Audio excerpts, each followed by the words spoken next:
हमारे चैनल को अवश्य सब्सक्राइब करें और नए अपडेट्स सबसे पहले पाने के लिए इस बेल बटन को दबाना न भूलें। आज हम भक्ति पर चर्चा करेंगे। भक्ति आज ये एक ऐसा शब्द है जो संसार के कण कण में गूंज रहा है। लोग कहते हैं भक्ति से असीम शक्ति मिलती है, भक्ति से सकारात्मक ऊर्जा मिलती है, भक्ति से संकट के समय हमारी सुरक्षा होती है।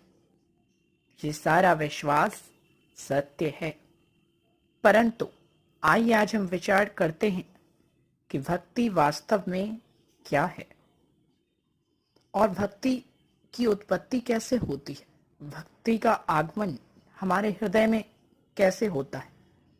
इस संदर्भ में महान संत गोस्वामी तुलसीदास जी महाराज की एक पंक्ति है। उन्होंने श्री रामचरितमानस में लिखा, जाने बिनु न होई परतीति, बिनु परतीति होई नहीं प्रीति, प्रीति बिनु नहीं भक्ति दृढ़ाई, जिमि खगेश जल के चिकनाई। अर्थात काकभूषुंडी जी पक्षीराज गरुड़ जी से कहते हैं, हे गरुड़ जी,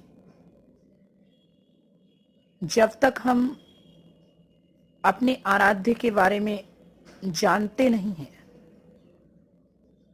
उनके गुणों के बारे में हमें ज्ञान नहीं होता है, सही सही जानकारी नहीं होती है, तब तक हम उनका सच्चा सम्मान सच्चे हृदय से नहीं कर पाते। जब आप किसी की योग्यता, किसी की सामर्थ्य, किसी के गुण के विषय में जानते हैं, तभी आपके मन में उनके लिए सम्मान की भावना आती है।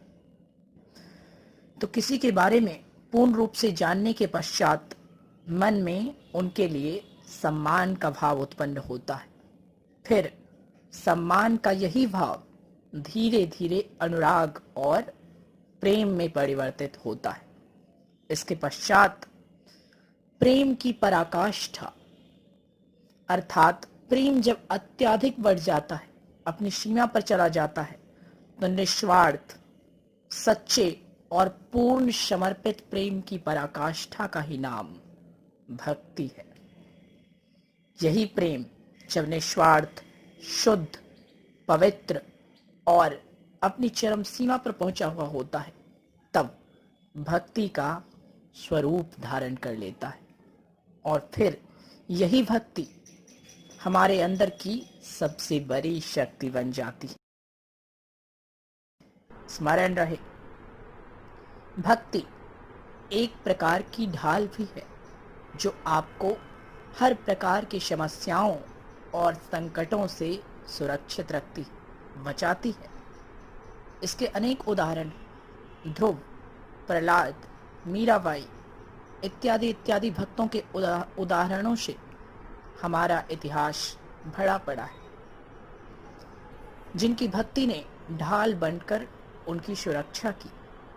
और भक्ति एक तलवार भी है जो समय आने पर तलवार बनकर आपके शत्रुओं का नाश भी करती और आपको पूर्ण रूप से सुरक्षित भी रखती है। अर्थात ढाल और तलवार दोनों का कार्य भक्ति करती है।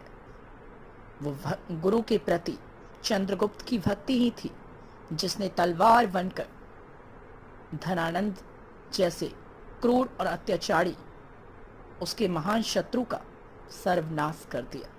अर्थात भक्ति समय आने पर तलवार भी बन सकती है। जिसके हृदय में भक्ति है, उसे अपनी सुरक्षा के लिए ना किसी ढाल की आवश्यकता होती है और ना किसी तलवार की, ना किसी अस्त्र की, ना किसी शस्त्र की। बस हमारे एक आराध्य, एक इष्ट के प्रति हमारी सच्ची भक्ति और हमारा पूर्ण समर्पण होना चाहिए। देखिए, जीवन सदैव आनंदित और पूर्ण सुरक्षित रहेगा। स्मरण रहे, जिस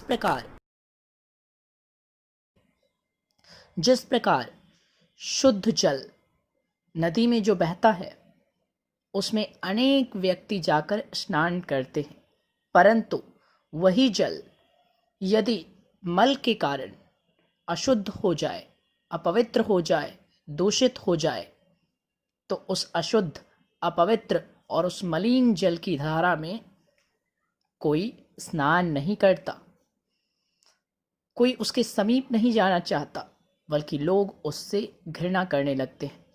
ठीक उसी प्रकार भक्ति आज समाज में दो प्रकार की देखी जाती है, एक बनावटी भक्ति और दूसरी वास्तविक भक्ति।